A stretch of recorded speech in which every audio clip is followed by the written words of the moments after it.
दूसरा टी20 पाकिस्तान के खिलाफ ऑस्ट्रेलिया की बैटिंग जारी। शाहीन पहली शिकस्त का बदला लेने के लिए कोशां 86 रन पर 4 विकेटें गिरा दी। हारिस रऊफ ने 2, अब्बास आफरीदी और सुफियान मुकीम ने एक खिलाड़ी को पवेलियन वापस भेजा। कैंगरूज ने टॉस जीतकर पहले बैटिंग का फैसला किया था।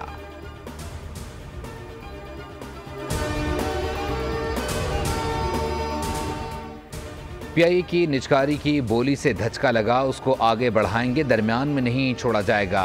जेनको, डेस्कोज और एयरपोर्ट भी निजी शोबे को देंगे।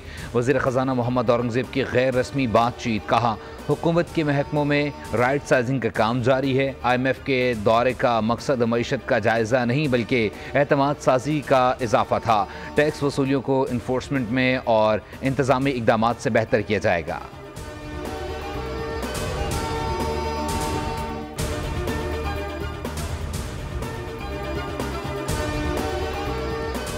लाहौर को स्मॉग के रोग से निजात दिलाने का मिशन। धुआं फैलाने वाली गाड़ियों का शहर में दाखिला बंद कर दिया गया। 25 ट्रकों और 370 गाड़ियों को रोका गया। सीनियर सूबाई वजीर मरियम औरंगज़ेब कहती हैं, मुश्किल हालात से निकलने के लिए मुश्किल फैसले किए जा रहे हैं। शहरी भी अपना हिस्सा डालेंगे तो बेहतर नताइज आएंगे।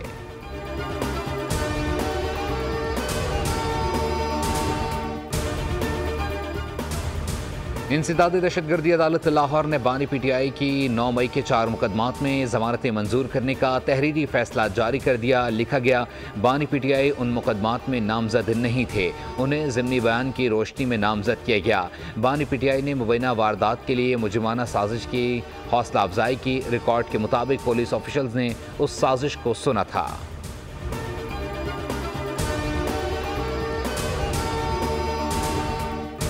कराची फ्रंटियर कॉलोनी पकवान सेंटर पर दस्ती बम हमला। CCTV फुटेज सामने आ गई। मुल्जिमान ने पिन निकालकर बम फेंका लेकिन वो फट नहीं सका।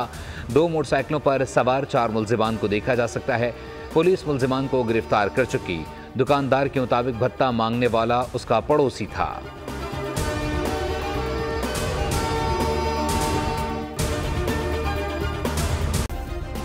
सब्सक्राइब करें और बेल दबाएं ताकि कोई खबर रह न जाए।